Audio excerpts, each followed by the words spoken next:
ઈસુની જય. પ્રાર્થના કરીએ. પિતા પરમેશ્વર, તમે કેટલા મહાન છો, અમારા મુક્તિદાતા, અમારા સર્જનહાર પ્રભુ. તમારો આભાર માનતા અમને બહુ જ આનંદ થાય છે પ્રભુજી, કે રોજનું નવું જીવન આપી તમે અમને ધન્ય કરો છો પ્રભુજી. તમે ફક્ત એક જ વસ્તુ અમારી પાસે માંગો છો, એ છે વિશ્વાસ. અને વિશ્વાસ દ્વારા તમે કહ્યું એ પ્રમાણે એફેસસ 3:20 પ્રમાણે કે પ્રભુ કહે છે કે તમે મેં જે કર્યા એ કરતાં પણ તમે વધારે કાર્ય કરી શકશો.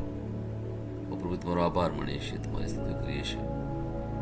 આજના દિવસ દરમિયાન પ્રભુજી અમે તમારામાં વિશ્વાસ વધારે મૂકી શકીએ એવી કૃપા અને દયા કરો. આ પ્રાર્થના અમે મારા પ્રભુ ઈસુ ખ્રિસ્ત દ્વારા કરીએ છીએ.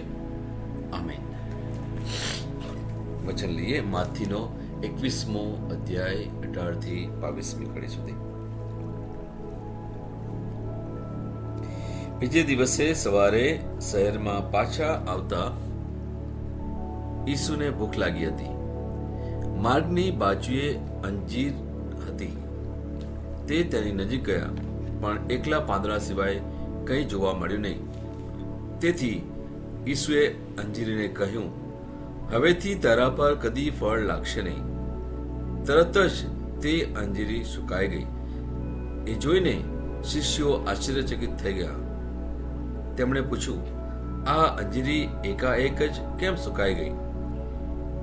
ઈસુએ કહ્યું, હું તમને સાચે સાચ કહું છું, અંજીરીને મેં કહ્યું અને તે સુકાઈ ગઈ. જો તમે શંકા ન લાવતા વિશ્વાસ રાખો તો તમે એથી પણ વિશેષ કરી શકશો. એટલે જો આ પર્વતને તમે કહો કે ઉચકાઈને સમુદ્રમાં પડ, તો તે પ્રમાણે થશે. ભલો સુંદર વચન. આ વચન આપણે ઘણી વાર વાંચ્યું પણ છે અને ફરી ને ફરી પ્રભુ આપણને આ વચન આપે છે.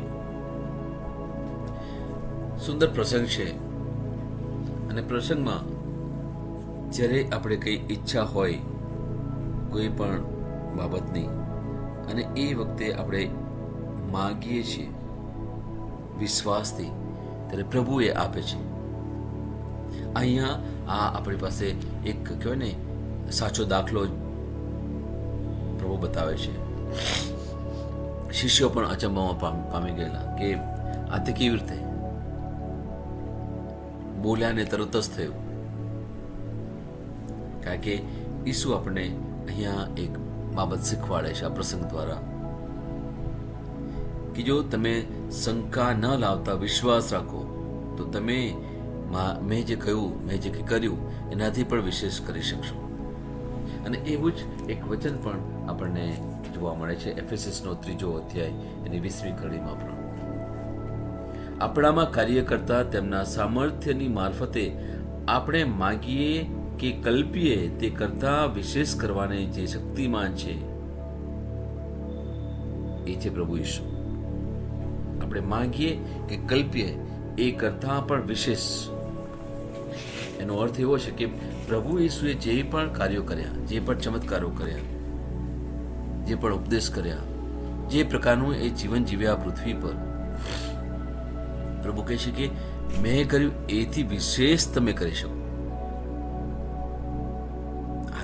આ તો ખરેખર બહુ જ મોટી બાબત કહેવાય ભલાઓ, કે પ્રભુ કરે એનાથી વિશેષ આપણે કરી શકીએ. આપણામાં કઈ ક્ષમતા છે, પણ જ્યારે પ્રભુ આ પ્રમાણે કહે છે એનો અર્થ એ છે કે ફક્ત વિશ્વાસથી જો તમે કંઈ માગશો, વિશ્વાસથી જે કંઈ કરશો તો એમાં 100% સફળતા મળશે ને મળશે જ.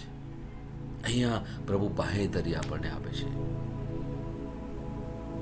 પણ વિચારવાનું અને સમજવાની બાબત એ છે મારા વાલાઓ કે જો આપણે માંગીએ છીએ ને છતાં પણ નથી મળતું, આપણે કહીએ છીએ છતાં પણ નથી થતું, કદાચ ક્યાંક ને ક્યાંક શંકા કામ કરી ગઈ હોય, ક્યાંક ને ક્યાંક આપણે બોલતા હોય વિશ્વાસ પણ દિલથી વિશ્વાસ ના કરતા હોય, એવું બને.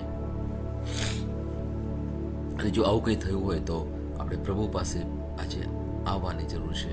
એમની પાસે આપણે કૃપા માંગવાની જરૂર છે. હું ઘણી વાર કહું છું કે ફક્ત ખ્રિસ્તીનું એક લેવલ આપણી પાસે હોય એનાથી આપણને પ્રભુની કૃપા મળે એવું નથી મારા વાલાઓ. ફક્ત દેવળમાં જવું કે ફક્ત રોષાળ બોલવી કે પ્રાર્થના કરવી કે તપ કરવા એનાથી કંઈ ના વળે વાલાઓ. એનાથી ફક્ત તમે તમારા શરીરમાં થોડા ફેરફારો થાય, તમારા મનમાં થોડા ફેરફારો થાય, પણ કૃપા મળશે બહુ મોટો પ્રશ્ન છે વાલાઓ. કારણ કે બાઇબલ કહે છે એ પ્રમાણે, બાઇબલ કહે છે એમાં કોઈ વ્યક્તિ બોલી ના શકે. પ્રભુ આપણી પાસે એક જ બાબત ઈચ્છે છે વાલાઓ, એક જ બાબત, અને એ છે વિશ્વાસ. ફક્ત વિશ્વાસ, શંકા નહીં લાવવાની. પ્રભુ કરશે કે કેમ, મારા જીવનમાં આવું કેમ છે, મારા જીવનમાં આવી મુશ્કેલીઓ કેમ છે, હું તો કેટલી પ્રાર્થના કરું છું, કેટલા તપ કરું છું, છતાં પણ કંઈ થતું નથી. જ્યારે આવી બાબત જો મનમાં જો ભરાઈ ગઈ હોય તો ક્યાંક ને ક્યાંક આપણે વિશ્વાસમાં ઊણા ઉતરીએ છીએ. આપણી પાસે ઘણા બધા દાખલાઓ છે અને ઘણી વાર આપણે સાંભળ્યું પણ છે, અને આપણી પાસે એક ઉત્તમ દાખલો છે જેને આપણે વિશ્વાસનો પિતા કહીએ છીએ, એ છે અબ્રાહમ. 75 વર્ષે એમને ઈશ્વરે હાકલ આપી અને વચન પણ આપ્યું હતું કે તારા દ્વારા ઘણા બધા એટલે વંશજો ઉત્પન્ન થશે. અને કેટલા વર્ષે એમને બાળક મળે છે? 100 વર્ષે. એટલે તમે જુઓ કે 25 વર્ષનો મોટો ગાળો છે, બહુ મોટો ગાળો કહેવાય 25 વર્ષ.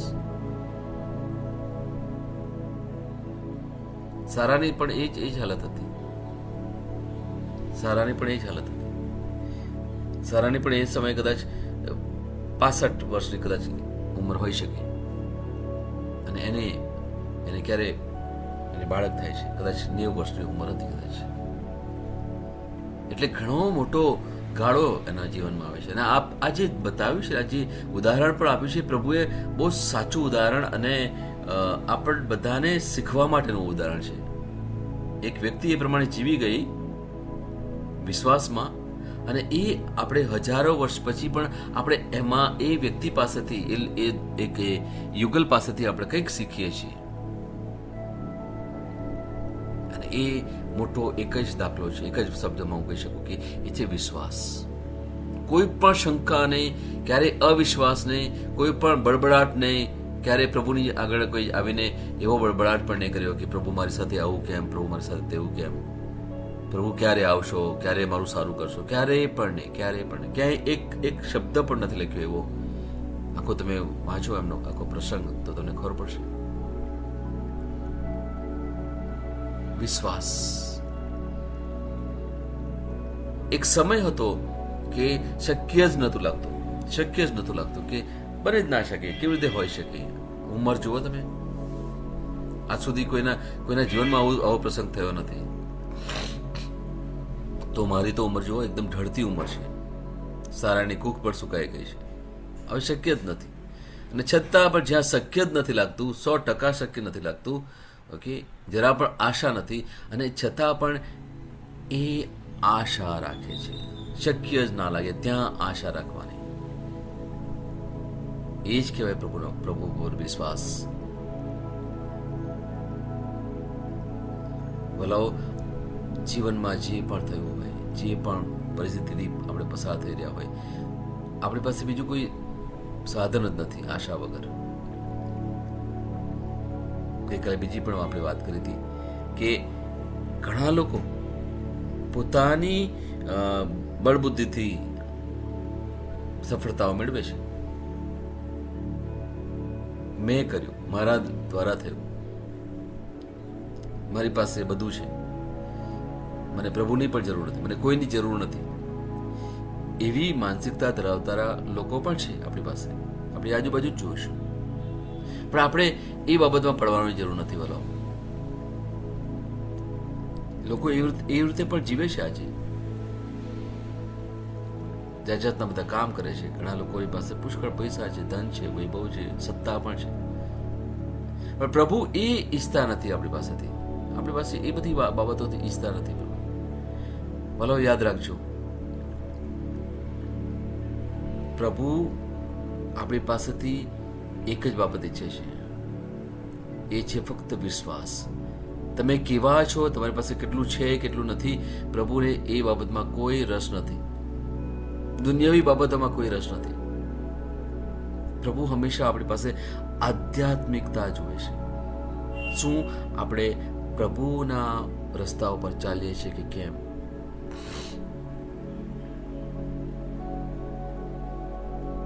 આપણી પાસે વૈભવ હોય ના હોય એનાથી કોઈ ફરક નથી પડતો. વાલા, પ્રભુ એક જ બાબત ઈચ્છે છે કે તું વચનના કયા પ્રમાણે ચાલે છે કે કેમ. વચન આપણને હંમેશા સત્ય બતાવે છે. સત્ય, સુખ સુવિધા ચોક્કસ તમે ઈચ્છો છો, પ્રભુ કહે છે હું તમને આપું. આમાં કશું વાંધો નથી. પ્રભુ માટે કશું અશક્ય નથી. વાલાઓ, હંમેશા યાદ રાખજો, કઈ પણ બાબત અશક્ય નથી. પણ જે અત્યારે પરિસ્થિતિ છે એ પરિસ્થિતિમાં હું વિશ્વાસમાં પ્રભુની સાથે જોડેલો રહું. પ્રભુ એ ઈચ્છે છે આપણી પાસેથી. અને એટલા જ માટે આપણે ઘણીવાર યોના વિશે વાત કરીએ, યોબ વિશે વાત કરીએ. એની પાસે પુષ્કળ હતું, પણ એ બહુ જ ઉત્તમ વિશ્વાસી હતો. અને ત્યાં પેલો શૈતાન પરમેશ્વર પાસેથી પરવાનગી માંગે છે કે તો તમારો વાલો શિષ્ય છે ને, એટલે તો એની પાસે બધું છે. અને ત્યાં પરમેશ્વર એને પરવાનગી આપી, જા, ફક્ત એના આત્માને તું અડકીશ નહીં, બસ બાકી જે કંઈ કરવું હોય તો કર. અને પછી તમે જુઓ છો કે ધીરે ધીરે એના બાળકો પણ મરી જાય છે અને એની પાસે જે વૈભવ છે બધું ચાલી જાય છે. અને એ રસ્તા પર આવી જાય છે. રસ્તા પર આવી જાય છે એટલું જ નહીં, પણ એના શરીરમાં પણ ઘારા પડી જાય છે. એ બેઠો બેઠો પેલા ઠીકરાથી લઈને એ ખંજવાળે છે એના શરીરને. એટલી ખરાબ હાલત એની થઈ જાય છે. અને છતાં પણ એ પ્રભુની વિરુદ્ધ કશું બોલતો નથી, પ્રભુની વિરુદ્ધ જતો નથી. આપણી પાસે સુંદર પ્રસંગ છે આ. અને પછી એક સમય આવે છે, શૈતાન હારી જાય છે અને એ પછી એને છોડીને જતો રહે છે. જે સમયે શૈતાન છોડીને જતો રહે છે અને એ સમયે પ્રભુની કૃપા આવી જાય છે. આવું જ કંઈક આપણા જીવનમાં બની શકે. વાલા, એટલી ખરાબ હાલત તો પ્રભુ આપણને ના આપે. ચોક્કસ પ્રભુ આપણને બહુ સંભાળે છે. એટલા માટે આપણે પ્રભુનો દરેક સમયે આપણે આભાર માનવાની જરૂર છે. વાલા, દરેક સમયે. અને એટલા માટે આપણે સભાન પર થવાની જરૂર છે. આવો આપણે યુહાનનો એક 14મો અધ્યાય વાંચીએ, એની 12 થી 14મી કડી. જો શું કહે છે, હું તમને સાચે સાચ કહું છું, જે કોઈ મારા પર વિશ્વાસ મૂકે છે તે હું કરું છું તેવા કાર્યો કરશે. તમે મારે નામે જે કંઈ માગશો તે હું કરીશ, જેથી પિતાનો મહિમા પુત્ર દ્વારા પ્રગટ થાય. મારે નામે તમે જે કંઈ માગશો તે હું કરીશ. Praise the lord. મારા વાલાઓ, એક અહીંયા જો બીજું બાબત અહીંયા જે શીખવાની જરૂર છે, જે જાણવાની ને સભાન થવાની જરૂર છે, એ અહીંયા તમે મારે નામે જે કંઈ માગશો તે હું કરીશ. આ કોણ બોલે છે? આ છે પ્રભુ ઈસુ બોલે છે. બાઇબલમાં ક્યાંય પણ કોઈ વ્યક્તિ બોલી નથી કે તમે મારા નામે પ્રભુ પાસે માંગો. ના, ફક્ત પ્રભુ ઈસુ પાસે આ સત્તા છે. પહેલા પણ હતી અને આજે પણ છે અને ભવિષ્ય પણ હશે જ. એ છે પ્રભુ ઈસુના નામે પરમેશ્વર પાસે માંગવાનું. પ્રભુ ઈસુ મધ્યસ્થી છે. તમે મારે નામે જે કંઈ માગશો તે હું કરીશ, જેથી પિતાનો મહિમા પુત્ર દ્વારા પ્રગટ થાય. પિતાનો મહિમા આપણે કરવો હોય તો ફક્ત પુત્ર દ્વારા જ જવાય, બીજા કોઈ વ્યક્તિ દ્વારા નહીં. જો એવી કોઈ બાબતમાં આપણે પડ્યા હોય, એવી બાબતથી આપણે જો ચાલતું હોય બધું ઘણું બધું આપણા ધર્મમાં, તો એનાથી બહુ સભાન થવાની જરૂર છે. વાલાઓ, પ્લીઝ યાદ રાખજો. આજે શૈતાન ઘણું બધું કરાવે છે, ઘણું બધું એવી બાબતો કરાવે છે જ્યાં બાઇબલના વચનો બાજુ પર રહી જાય છે, પ્રભુ ઈસુ ઘણીવાર બાજુ પર રહી જાય છે અને બીજા વ્યક્તિઓને પ્રકાશિત કરે છે. હું અહીંયા કોઈનો વિરોધ કરવા માટે નથી, પણ જે સાચું છે, જે સત્ય છે, જે વચન બતાવે છે એ વચન જ આપણા માટે સત્ય છે, બાકી બીજું કંઈ જ નથી. ભલાઓ એ છે પ્રભુ ઈસુ પર વિશ્વાસ મૂકીએ અને એમના દ્વારા આપણે પિતા પાસે માંગીએ, એ ચોક્કસ આપણને આપશે જ, એમાં બે મત નથી. ભલાઓ બીજો એક વચન લઈશું, રોમનો 12મો અધ્યાય અને 3 થી 8મી કડી છે. રોમનો 12મો અધ્યાય 3 થી 8. મને મળેલા ઈશ્વરના કૃપાદાનને લીધે હું તમ સૌને કહું છું કે પોતાને સમજવા જોઈએ તે કરતા બહુ મોટા સમજી ના બેસો, અને બદલે સૌ પોતાને ઈશ્વરે આપેલા વિશ્વાસના પ્રમાણમાં નમ્રતાથી સમજે. અને આપણા એક શરીરમાં અનેક અવયવો છે, આ બધા અવયવોનું કાર્ય જુદું જુદું છે. તેવી જ રીતે આપણે જો કે અનેક છીએ તો પણ ખ્રિસ્તની સાથે જોડાઈને આપણે એક શરીર બન્યા છીએ, અને એક શરીરના જુદા જુદા અવયવો તરીકે આપણે એકબીજા સાથે જોડાયેલા છીએ. ઈશ્વરે જે રીતે આપણને જુદા જુદા કૃપાદાનો આપ્યા છે તે રીતે આપણે તેમનો ઉપયોગ કરવો જોઈએ. જો ઈશ્વરનો સંદેશ પ્રગટ કરવાનું દાન હોય તો તે આપણા વિશ્વાસના પ્રમાણમાં પ્રગટ કરવો જોઈએ. સેવા કરવાનું દાન હોય તો સેવા કરવી, શિક્ષણ આપવાનું દાન હોય તો શીખવવું, બીજાને ઉત્તેજન આપવાનું દાન હોય તો તેમ કરવું જોઈએ. બીજાની સાથે પોતાનો હિસ્સો વહેંચવાનો હોય તો ઉદારતાથી આપવું. જેની પાસે અધિકાર છે તેણે ખંતથી કામ કરવું. જે બીજાઓ ઉપર ભલાઈ કરે છે તેણે હસ્તે મુખે કરવી. બહુ સુંદર વચન છે, બહુ સુંદર વચન છે. બોલો અહીંયા આપણે 2-3 બાબતો સમજીએ. ખ્રિસ્તીઓએ પ્રામાણિક નમ્રતાનો અભ્યાસ કરવાની જરૂર છે. કોઈ પણ બાબત ઉપર આપણે ગર્વ કરવાની જરૂર નથી. આપણા જ્ઞાનનો પણ ગર્વ કરવાની જરૂર નથી. આપણા વિશ્વાસ ઉપર પણ ગર્વ કરવાની જરૂર નથી. પ્રભુએ આપણને જે શ્રદ્ધા આપી છે એની પર પણ ક્યારેય બડાઈ મારવાની જરૂર નથી. અભિમાન અને સ્વ મહત્વને નકારી કાઢવું જોઈએ અને પ્રભુએ આપેલા વિશ્વાસના માપના આધારે વાસ્તવિક રીતે પોતાનું મૂલ્યાંકન કરવું જોઈએ.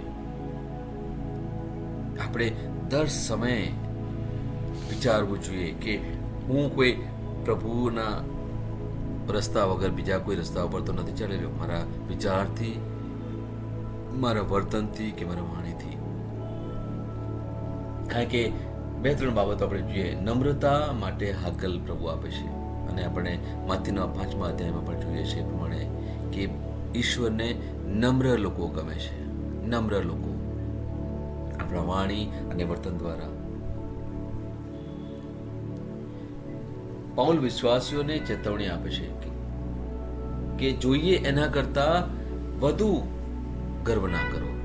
ગર્વ આપણે કરીએ છીએ કારણ કે પરમેશ્વરે આપણને પ્રેમ કર્યો છે, પરમેશ્વરે આપણને શ્રદ્ધા આપી છે, અને પરમેશ્વરનો જ્યારે આપણે વિશ્વાસ રાખીએ છીએ ત્યારે એક ગર્વનો અનુભવ થાય કે પ્રભુ મારા પરમેશ્વર છે,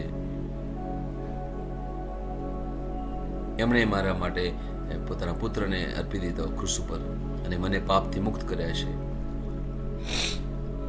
ત્યારે આ બાબતનો આપણે ગર્વ લઈએ છીએ. ચોક્કસ એ એક લેવલનો ગર્વ કહેવાય.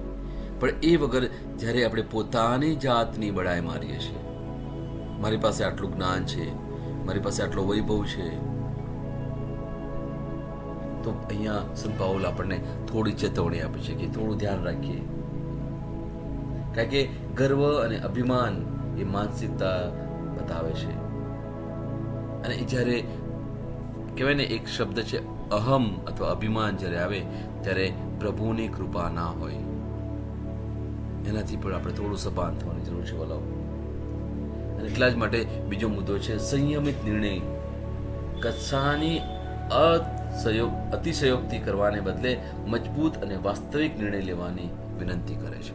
સંત પાઉલ. કોઈ પણ બાબતની અતિશયોક્તિ ના કરીએ. ક્યારેય પોતાની જાતને બીજી વ્યક્તિ સાથે સરખાવી ના શકીએ. પ્રભુએ આપણને જે શ્રદ્ધા આપી છે એ ઈશ્વરની ભેટ છે. એમાં કોઈ પણ બળાઈ મારવાની ના હોય. આપણે ફક્ત જે બળાઈ મારીએ તો પ્રભુમાં બળાઈ મારીએ. એ મારા પ્રભુ છે, મારા પરમેશ્વર છે, મારા સાચા જીવંત પરમેશ્વર છે. એમની ઉપર જ આપણે બળાઈ મારી શકીએ. અને ચોથું છે શરીર સાથે જોડાણ. જેમ શરીર અલગ અલગ અવયવોનું અલગ અલગ રીતે કામ હોય છે, તેમ ધર્મસભામાં પણ દરેક વ્યક્તિનું મહત્વ છે. દરેકને પ્રભુએ એક ભેટ આપી છે અને એ બધી ભેટો સાથે મળે છે ત્યારે ધર્મનું કામ થાય છે. કોઈ વ્યક્તિ એટલી મોટી પણ નથી કે કોઈ વ્યક્તિ એટલી નાની પણ નથી. બધા જ સહિયારા છે. જેમ શરીર છે, શરીરના અંગો છે, એ અલગ અલગ કામ કરે છે, એવું જ આપણી ધર્મ સભામાં પણ છે. પ્રભુનો આજે સુંદર સંદેશ આપણને જે મળ્યો છે એને આપણે આપણા જીવનમાં ઉતારીએ અને એ પ્રમાણે આપણું જીવન આજના દિવસે આપણે જીવીએ. અને હવે પછીનો પણ જીવન જ્યાં વિશ્વાસ એ પાયો છે. ધર્મસભાનો પાયો એ વિશ્વાસ કહેવાય. એને લઈને આપણે આપણા જીવનમાં આગળ વધીએ. Praise the lord.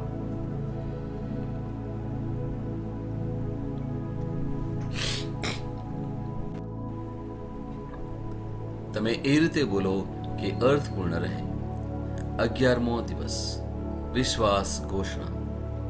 હું મારા જીવન પર એફેસસ 3:20 જાહેર કરું છું. હું જે કહું છું કે વિચારું તેનાથી પણ ઉપર પ્રભુ પુષ્કળ પ્રમાણમાં કાર્ય કરે છે. હું સૌથી પ્રથમ પ્રભુને શોધું છું, તેમનું સન્માન કરું છું અને આમ તેમના બધા આશીર્વાદો મારામાં ઉમેરવામાં આવી રહ્યા છે. પ્રભુની કૃપા મારી પાછળ આવે છે અને મારી આગળ નીકળી જાય છે. હું યોગ્ય સમયે યોગ્ય જગ્યાએ હોઉં છું. લોકો મારી સાથે પોતે ભલમાનસાઈ બતાવવા તેમની ક્ષમતાથી બહાર નીકળી જાય છે. હું પ્રભુની કૃપાથી ઘેરાયેલો છું. આ મારી ઘોષણા છે. દૈવી સ્વાસ્થ્ય કબૂલાત. હું હંમેશા દરેક સંજોગોમાં વિજયી છું. હું મારા જીવનના દરેક દિવસે પ્રભુત્વમાં જીવું છું. હું પ્રભુની દૈવી હાજરીની ચેતનામાં જીવું છું. હું માંદગી, રોગ, મૃત્યુ અને આ દુનિયાના તત્વો પર શાસન કરું છું. હું આજે અને હંમેશા ખ્રિસ્ત સાથે મારી એકતાની ઉજવણી કરું છું. આમેન. હું જે પણ ઈસુના નામ પર બોલું તે થશે જ. હું મજબૂત છું. હું તંદુરસ્ત છું. હું ધન્ય છું. હું સમૃદ્ધ છું. હું શક્તિશાળી છું. હું અભિષિક્ત છું. હું મુક્ત છું. હું પ્રભુનો વિશ્વાસી છું. હું પ્રભુ અને મનુષ્ય દ્વારા પ્રિય છું. હું જે જોઉં છું તે નથી બોલતો, પણ જે જોવા માંગુ છું તે બોલું છું. હું એક અવિભાજ્ય બીજ છું. હું મારા પ્રભુના ઘરમાં સારી જમીન પર રોપાયો છું. હું મારા ઈશ્વરની વાડીમાં નારિયેળના ઝાડે જેમ ફૂલું ફાલું છું. હું ખરા સમયમાં મબલક પાક આપું છું. હું પ્રભુમાં તાજા લીલા વૃક્ષો જેવો છું. હું વૃદ્ધાવસ્થામાં પણ ફળદારક રહીશ. મારા પાન કદી નહીં કરમાય. હું જે પણ પ્રભુ ઈસુના નામમાં કામ કરીશ તેમાં સફળ થઈશ. ઈસુના નામમાં વસ્તુઓ હંમેશા મારા માટે કામ કરી રહી છે. હું ખ્રિસ્ત ઈસુમાં દરેક આત્મિક આશીર્વાદ મેળવનાર છું. હું મારા મનને ખ્રિસ્તના મન જેવું સંપૂર્ણ થવાનું કહું છું અને તેને નિર્દેશ આપું છું કે તે પ્રભુના વચનો દ્વારા ચાલે. હું મારા રજ્જુ અને ચિત્તાને જીવનની વાત કરું છું. હું મારા સ્નાયુઓ અને અસ્થિબંધન માટે તાકાત બોલું છું. હું મારા હૃદય સાથે જીવન શક્તિની વાત કરું છું. સામાન્ય શ્વાસની પ્રક્રિયા જાળવવા માટે મારા ફેફસા અને પેશીઓ સાથે વાત કરું છું. મારી કિડની, યકૃત અને સ્વાદુપિંડને સંપૂર્ણ સ્વાસ્થ્ય અર્પું છું. મારા લોહીના દરેક કોષમાં જીવન છે. મારા હાડકાં સાદા અને નાજુક અસ્થિઓ ગોઠવાયેલા, મજબૂત અને મક્કમ છે. મારી આંગળીઓ ઉત્તમ રીતે કાર્ય કરે છે. મારી આંખોનું તેજ સારું છે.